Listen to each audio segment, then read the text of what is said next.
If you've heard the word resistance training before, you'll probably associate it with gyms and people with massive big muscles pumping big weights, and you might go, I don't want that.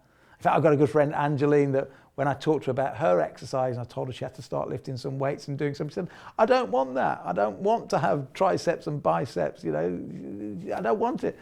But that's not really what we're talking about. Sure, if you like, with the experts that we work with, if you do want the big muscles, we can give you loads of advice around that. We have some personal trainers that we train in doing just that, helping people develop big frames if they want it. But for longevity, that is not what we are talking about. For longevity, when we talk about resistance training, we have to accept the fact that as we age, scientifically, every decade or so, we lose 4 or 5% of our muscle mass if we don't exercise. We just do. That's what happens with nearly every species on the planet. You lose less. There'll be a peak at around 20, 25 years old for your muscles. Then every decade that goes past, we lose and lose.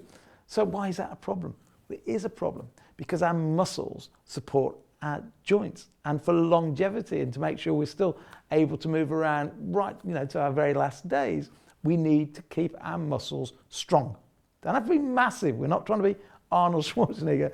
We just want strong muscles. So how do you go about doing that?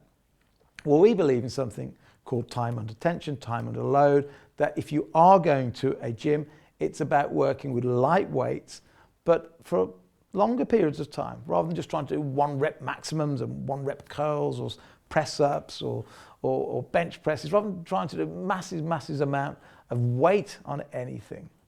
What we're talking about is less weight, but time under tension to really get the muscles working in a safe and efficient way. But you don't have to go to a gym. You might buy some resistance bands. You might not even do that.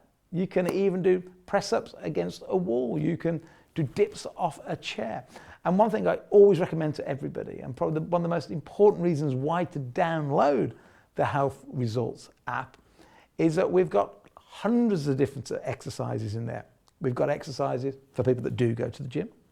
We've got exercises for people that never go to the gym. In other words, you go, well, how do I do that without weights? Again, press-ups against the wall, dips off chairs and so on. We can show you all of that on the app, and it's totally free. So do have a look and download the Health Results app. I think you'll find that very useful indeed. But right now, let's get James Cracknell, who twice won the Olympics as a rower for Great Britain, who knows a lot about working muscles, that'll talk us through some of the basics. Well, I think that as most things in life, we get into habits, and part of that is actually we don't often do movements apart from the ones that we would do naturally. And you think of how little time we actually spend with our hands above our head, how little time we actually spend squatting down. We'll often bend over and not bother bending the knees, and we don't use our leg muscles. We just do human nature. A clear way of saying it, human nature will take the path of least resistance. So we'll take the lift rather than the stairs. We'll bend over at the back rather than squatting down. So part of resistance training every day is just getting your body to do movements that it doesn't normally do. And that may be, putting the shopping away one can at a time up above your head. There may be different exercises that you can do as part of every day and just do them properly rather than cut corners. It's all about working the big muscles, isn't it? You say just sitting up and down in the chair, 10 times. Even that burns a lot of energy, burns some calories off. Maybe, just doing that. And then you were saying to me the other day, going up and down, just the first step at home and working the calf muscles. Yes, it's great if you can go to the gym. Yes, it's great if you can buy those resistance bands. But there are just things we can be doing, are there not, that just making a conscious effort will start to work some of those muscles.